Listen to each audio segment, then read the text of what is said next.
오늘 우리 시편 말씀을 통해서 나 자신을 안다는 것이라는 제목으로 함께 말씀을 나누도록 하겠습니다. 여러분들 잘 알고 계시는 이 유명한 철학자 소크라테스가 있습니다. 소크라테스 하면은 그의 대표적인 격언 명언이 있죠. 너 자신을 알라. 소크라테스가 처음 쓴 말은 아니지만 그가 인용한 유명한 그 계기로 인용한 말이 되어서 잘 알려지고 있습니다. 소크라테스가 한 말로 그 너 자신을 알라라는 그 말이 나오게 된 계기가 있습니다. 소크라테스가 아테네에서 자신보다 더 지혜로운 사람은 없다라는 신탁을 듣게 되었습니다. 그래서 그 말이 어떤 뜻인가 확인하고자 해서 그 당시에 가장 중심이 되는 분야에서 가장 지혜로운 사람인 정치인, 시인, 장인들을 찾아가서 그들의 지혜가 어떠한지를 들어보게 됩니다. 그들은 이 소크라테스 앞에서 자신들의 분야뿐만 아니라 모든 영역에 대해서 거침없이 그 지식과 지혜를 나타냈습니다. 마치 하나를 보면 열을 아는 지혜가 있는 사람들처럼 보였습니다. 그런데 소크라테스는 그 모습을 보고 과연 저들은 지혜가 있구나 라고 판단한 것이 아니라 신탁에 나온 대로 내가 그들보다 지혜롭다라는 것을 받아들이게 됩니다. 왜 그런가 하면은 소크라테스가 보기에 그들은 자신들의 지식을 너무 과신한 나머지 모든 것을 아는 자처럼 보여지고 있었습니다. 그런데 그것이 본래의 자기들이 가지고 있는 지혜마저 가리게 된다는 것을 보게 된 것입니다. 그래서 소크라테스가 그래 신탁에 나온 대로 내가 그들보다 지혜롭다라고 인정을 하게 됐는데 그 차이는 이겁니다.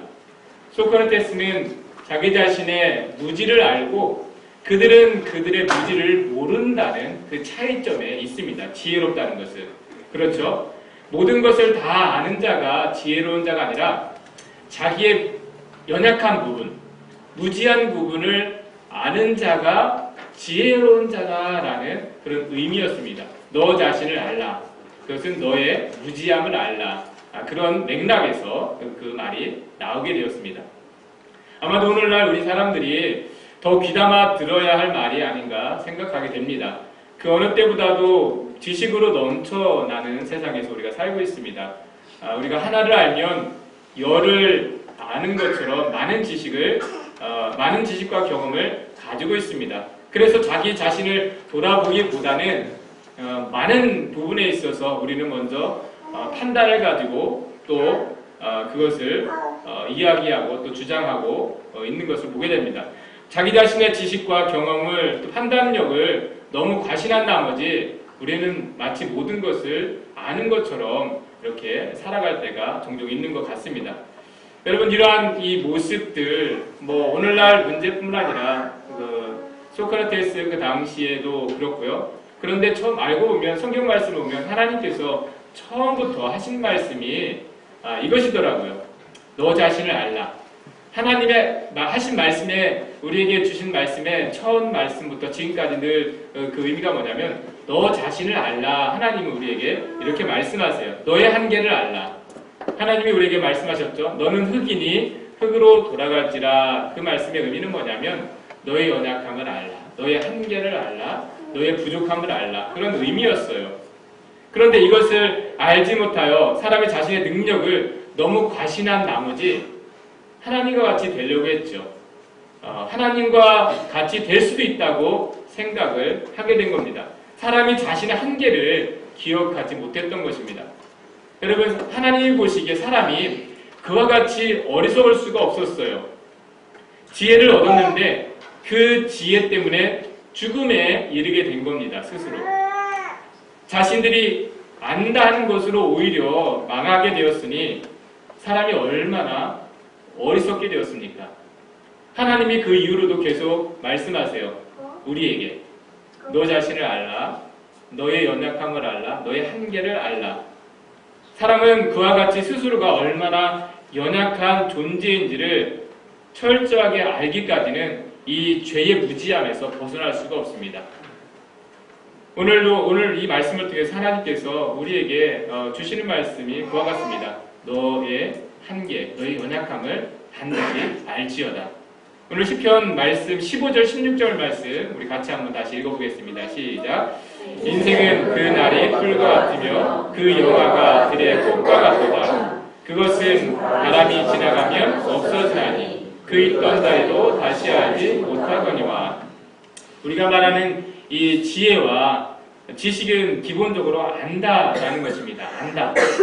아는 것입니다라는 말이 있을 정도로 우리는 무엇이 좋고 나쁜지 또 무엇이 잘 되고 안 되는지 아는 것을 능력으로 여깁니다. 쉽게 말해서 많이 아는 것을 능력으로 우리는 여기고 있습니다. 많이 아는 것이 능력. 그런데 그렇게 아는 것으로 사람들은 좋은 것을 얻기를 기대하고 성공하기를 꿈꾸게 됩니다. 그런데 이 말씀을 보니까 그러한 지식으로 얻고 누리는 것은 한순간이라는 것을 사람은 그걸 알지 못한다는 겁니다. 여러분 비하자면 오늘 말씀에 사람이 이 땅에서 얻고자 하는 것이 결국에는 꽃의 화려함과 그 영광과 같다라는 겁니다. 꽃의 화려함과 꽃의 영광, 그건 뭐예요? 바람이 불면 그 꽃잎이 떨어지고 그 있던 자리마저 기억되지 않는 그 꽃의 영광을 우리는 구하고 또 얻기를 원하며 살아가고 있다는 것입니다. 그런데 하나님 우리에게 말씀하시죠. 인생의 영화가 그와 같이 짧다. 그와 같이 허무하다. 우리는 모든 지식과 경험을 동원해서 꽃의 영광, 그 화려함을 얻기를 구하는데 그것은 너무나 순간적인 것이다. 허무한 것이다. 우리에게 하나님 말씀하세요. 그런데 우리는요, 쉽게 그 한계를 인정하지 않습니다. 이 말씀을 늘 들어도 마음에 와닿지가 않아요. 이건 뭐냐면은 인식이 안 되는 겁니다. 내 안에. 이 말씀에 대한 지혜가 없어요. 우리는 늘 지혜롭고 지식이 있고 경험이 있어서 이 땅에서 원하는 것들을 얻고 누릴 수는 있는데 그러한 지식은 우리에게 있어요. 그런데 하나님이 하시는 이 말씀에 대한 지식이 없어요. 지혜가 없어요. 이게 늘 말씀이 들어서 와닿지가 않아요. 우리 인생이 꽃의 영화 같다는 거. 바람이 불면 꽃잎도 떨어지고 그 있던 자리도 기억되지 않는다는 이 말씀이 인식되지가 않는 겁니다. 왜? 우리 이 말씀에 너무 무지해요. 사람이 그렇게 지혜롭고 뭔가 지식이 있다고 하지만 정말 우리는 너무 무지한 것 같습니다. 바람이 지나가면 꽃잎이 떨어지고 그 있던 자리도 알지 못하게 된다. 우리가 알고 있던 모든 것들이 사실은 너무나 허무하고 헛되어지는 그 순간이 있다라는 것입니다. 왜? 내가 알고 있는 것이 땅에서 무엇인가 얻고 세워가는 것에만 내가 아는 것이라면, 그것에 대한 것이라면 땅의 것이 사라질 때에는, 그것이 허물어질 때에는 내가 그렇게 알아왔던 지혜와 지식과 경험이 너무나 허무하게 되어지는 것이죠. 아는 것이 하나도 없게 되어지는 거죠. 하나님 하시는 말씀이 그 있던 자리도 다시 알지 못하거니와. 여러분, 그랬을 때에 하나님 하시는 말씀입니다. 인생의 운명이 풀의 꽃과 같다는 것. 그랬을 때에 우리가 알아야 될 이 인간의 근본적인 연약함을 우리가 가지고 있다는 걸 알고 우리가 그거에 대한 우리의 삶의 자세를 바꿔야 한다는 것입니다. 우리가 이와 같이 참 연약하다, 미약하다, 한계가 있다. 여러분, 야고보서 4장 14절에도 이런 말씀이 있어요. 비슷한 맥락에서 같이 읽겠습니다. 시작. 내일 일을 너희가 알지 못하는도다. 너희 생명이 무엇이냐? 너희는 잠깐 보이다가 없어지는 안개니라. 여러분, 이 말씀은 우리 삶에 대한 비관적인 이해나 어떤 삶의 허무함을 이야기하는 말씀이 아니에요. 그만큼 이 땅의 삶의 본질, 인생의 본질에 대해서 하나님이 우리로 하여금 알기를 원하시는 겁니다. 인생의 본질에 대해서. 우리의 생각이나 계획이 헛된 곳에 있지 않기를 하나님이 원하세요. 우리는요, 10년, 20년 후를 내다보며 사는 것 같지만 사실 내일 일도 알 수가 없어요. 우리는 내일을 아는 것 같지만 사실은 그냥 우리가 예상할 뿐이지, 내일이 이럴 거라고 우리가 생각할 뿐이지 사실은 내일을 알 수가 없어요. 내일에 대한 지혜도 없는데 우리는 10년, 20년 후를 생각하고 계획하고 살아가고 있지 않습니까? 이 말씀을 보면 우리는 내일의 일조차도 알지 못한다는 점에 있어서 우리는 참으로 무지한 거예요. 인간은. 그렇죠? 우리의 지식으로 지혜로 내일을 우리가 생각할 수가 없습니다. 우리가 내일은 반드시 이러하리라고 우리가 알 수가 없어요. 그냥 경험에 의해서 어제와 같은 내일이 될 것이라는 기대감으로 살아갈 뿐이죠. 그냥 내일을 아는 것처럼 우리는 잠시 착각할 뿐입니다. 내일을 아는 것처럼. 하지만 하나님 말씀에 내일 일을 너희가 알지 못한다 말씀하세요. 이후의 일을. 여러분, 우리가 이것을 인정할 때 비로소 의지할 수 있는 분이 하나님이에요. 내일 일은 내가 정말 하나님 알 수가 없어요. 앞으로의 일을. 그러한 자신의 한계와 연약함과 그에 대한 무지함을 고백했을 때 우리 하나님을 의지할 수가 있습니다. 그런데 우리는 그것이 잘 고백되지가 않죠. 내일 일, 1년, 10년은 어느 정도 예상이 되고 내가 뭔가 계획이 되어 있기 때문에 그것을 모르는 자처럼 간절하게 하나님을 잘 의지하지 못하게 됩니다. 만약에 여러분 내일 일을 우리가 정말 알 수가 없다면 오늘 이 자리에서 하나님을 간절하게 찾지 않을 수가 없습니다. 그런데 우리는 어느 정도 안다고 생각하기 때문에 뭔가 계획되어져 있다고 생각하기 때문에 오늘 이 자리에서 그만큼 하나님 앞에 간절히 나아가지가 없는 것입니다. 여러분 사실은요, 우리가 이 땅에서 배우는 여러 가지 지혜나 지식은요, 오히려 하나님을 의지하지 못하게 하는 것일 때가 많습니다. 왜냐하면 이 땅에서 지혜와 지식은 이 땅에 살아가는 법에 대한 것을 가르쳐 주잖아요. 그러면 지식은 얻으면 얻을수록 경험이 많으면 많을수록 뭔가 지혜가 생기면 생길수록 내 안에 뭐가 생기냐면 자신감이 생겨요. 이와 같이 일들을 계획할 수 있는 것. 그래서 세상의 지식은 뭐냐면 오히려 우리로 하여금 하나님을 그렇게 의존하지 못하게 하더라고요. 그런데 하나님에 대한 지식은요, 하나님을 알아가면 알아갈수록 우리 안에 뭐가 생기냐면 하나님도 의지하게 만듭니다. 하나님을 알아갈수록 내가 그렇게 무지하고 부족하고 연약하다는 것을 알게 되기 때문에 그렇습니다. 여러분, 이런 경험을 한 사람이 바울이에요. 바울이 세상적으로는 최고의 학문을 한 사람 아닙니까?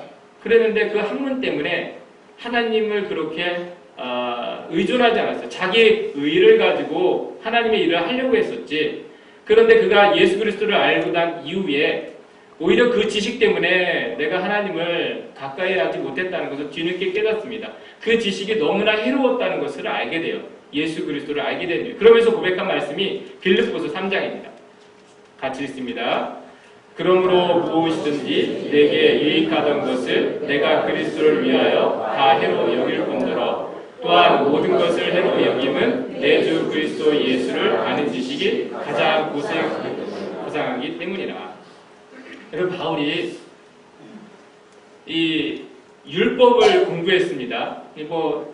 그 당시에 최고의 학문이었었죠. 하나님의 법에 대해서 공부한 사람이에요. 율법 학자입니다.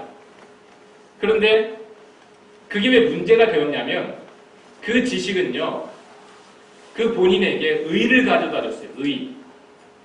그 지식을 알면 알수록 뭐가 생겼냐면 그 공부를 하는 사람 안에 의가 생깁니다. 의. 자신이 더 온전해지는 그러한 경험을 하게 돼요. 그러다 보니까 하나님 앞에 나아가는 모습, 하나님이 원하시는 모습이 아닐 수가 있어요. 그랬는데 예수 그리스도를 아는 지식을 갖다 보니까 그 앞에서 그 안에 그 지식이 뭘 알게 했냐면 자기가 불의하다는 것을 알게 해줘요. 차이는 거기에 있어요. 그냥 일반적인 그 지식을 가졌을 때는 자기 의가 생겨서 자기의 연약함을 몰랐는데 예수 그리스도를 알게 돼 보니까 자기 연약함을 알게 된 거예요. 자기 무지함을 알게 되는 겁니다. 그래서 바울이 그 시기 너무나 해롭다. 하나님을 믿고 따르는 데 있어서 그 율법에 대한 지식이 너무 해롭다. 왜? 그 율법은 나의 불의함을 깨닫지 못하게 했는데 그래서 내가 이 하나님 앞에 겸손하게 연약한 대로 나아가지 못하게 되었는데 예수 그리스도에 대한 복음에 대한 지식을 얻다 보니까 복음은 어떻게 하느냐? 우리의 죄인인 것을 가르쳐 주잖아요. 우리가 연약한 자인 것을. 그래서 더욱더 하나님 앞에 겸손하게 그 복음을 의지하면서 나아가게 만들지 않습니까? 바울이 그것을 알게 된 거예요. 그래서 내가 이전에 유익하다 모든 지혜와 지식과 경험을 이제는 다 해로운 것으로 여기고 내가 예수 그리스도 아는 지식을 가장 고상하게 해요. 왜? 그것이 나의 연약함이 무엇인지를 알게 해 주었기 때문에, 내가 죄인 된 것을 알게 해 주었기 때문에, 그래서 내가 예수 그리스도를 구주로 믿을 수 있게 되었기 때문에 그 지식을 내가 그 어느 학문보다 더 고상하게 여기노라 고백할 수가 있었던 것입니다. 여러분, 율법이 가르쳐주지 못하는 것을, 세상 학문이 세상의 지혜와 지식이 가르쳐주지 못하는 것을 여러분 복음이 가르쳐줍니다. 복음이 가르쳐주는 그 지혜로 우리가 연약함을 알게 되었을 때 하나님 앞에 나아갈 수 있는 것이 우리의 믿음입니다. 여러분, 우리가 하나님을 아는 자가 되기 위해서 이 자리에 이렇게 모이지 않았습니까? 교회는 예수 그리스도를 알고 믿고 전하는 일에 사명이 있는 곳이에요. 교회 성도가 그 일을 이루기 위해서는 여러분, 우리가 먼저 각 사람이 우리 연약함을 알아야 합니다. 어느 누구도 온전한 사람이 없다는 것을 우리는 늘 고백할 수 있어야 돼요. 우리는요, 체질적으로 죄인입니다.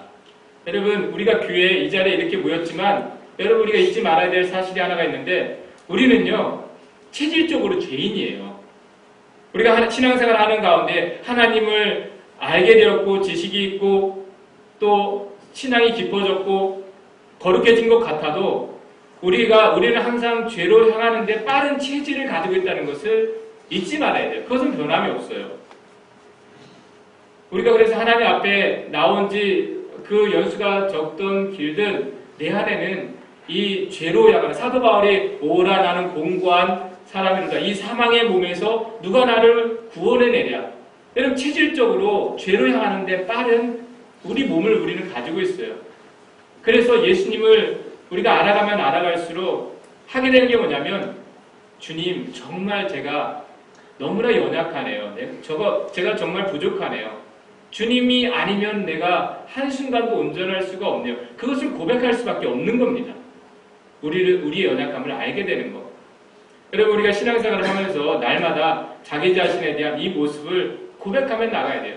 우리가 모였을 때 누가 더 조금 낫고 누가 조금 더 부족하고, 여러분, 그거 차이는요 아무것도 아니에요. 하나님 앞에서 하나님 보신 우리의 체질은 너무나 똑같습니다. 여전히 연약하고 쉽게 흔들리고 또 아파하고 상처받고 상처를 주고 그러한 우리의 체질이 있습니다. 그래서 오늘 하나님께서 우리에게 하시는 말씀이 그거예요. 그 연약한 그 모습으로 하나님 앞에 나아올 때에 우리가 받는 은혜가 뭐냐면 긍휼입니다. 하나님의 긍휼. 그럼 오늘 13절 14절 말씀 우리 같이 한번 읽어보겠습니다. 시작. 아버지가 자식을 긍휼히 여김같이 여호와께서는 자기를 긍휼하는 자를 긍휼히 여기시나니 이는 그가 우리의 체질을 아시며 우리가 단지 먼지뿐임을 기억하시리로다. 여러분, 이 말씀이 많이 위로가 돼요. 우리가 때로는 정말 육신의 이 죄로 향하는 약한 체질 때문에 낙심하고 낭망하고 괴로워할 때, 여러분, 하나님이 이미 아셨대요. 우리의 체질을. 우리가 단지 먼지뿐이라는 건 뭐냐면, 우리가 너무나 우리가 생각하는 것이 헛되다는 겁니다. 우리가 이루고자 하는 것이 그냥 먼지만 풍기는 그러한 삶인 것처럼. 근데 하나님이 이것을 싫어하셨느냐? 하나님이 이와 같은 체질을 아셨대요, 우리가. 근데 우리만 몰라요, 우리의 체질을. 하나님은 아시는데. 우리는 이 체질을 감추려고 그래요. 온전한 것처럼, 아무 문제가 없는 것처럼. 여러분, 우리가 감출 필요가 없더라고요. 하나님 앞에 온전한 것처럼 나갈 필요가 없어요. 하나님은 이미 이 체질을 아시고 부르셨어요. 그리고 오히려 긍휼히 여겨주신다. 하나님이 베푸시는 은혜가 긍휼인데요.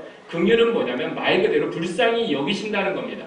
우리가 하나님 앞에서 받을 은혜가 있는데 그건 뭐냐면 긍휼함입니다. 긍휼함. 그 외에는 우리가 특별하게 더 큰 은혜가 없어요. 날마다 나를 긍휼히 여기시는 하나님, 나를 불쌍히 여기시는 하나님. 왜 우리를 긍휼히 여기시느냐? 우리가 연약하기 때문에. 그런데 그 연약함을 알고 하나님 앞에 나아가는 자를 하나님이 긍휼히 여기신대요. 그 연약함 때문에, 부족함 때문에 우리는 하나님을 경외할 수밖에 없잖아요. 내가 하나님 앞에 나아갈 떳떳한 모습이 없어요. 다만 두렵고 떨림으로 하나님 앞에 경외하는 모습으로 나아갈 때 하나님이 우리를 긍휼히 여기신다. 그 연약함을 있는 그대로 받아주신다. 여러분 돌아보면 하나님은 이미 우리의 체질을 알고 계셨다 말씀하십니다. 그리고 우리의 체질로는 본질적으로 하나님의 영광이 이를 수 없다는 것을 하나님이 인정하셨어요. 우리의 체질로는. 그래서 우리에게 오신 분이 예수 그리스도 아닙니까? 우리의 체질로는 본성상 하나님의 뜻을 따를 수도 없고 이룰 수 없다는 그 본성, 체질을 아셨기 때문에 예수 그리스도가 우리와 같은 육신의 연약함을 입으시고 우리에게 찾아오신 겁니다.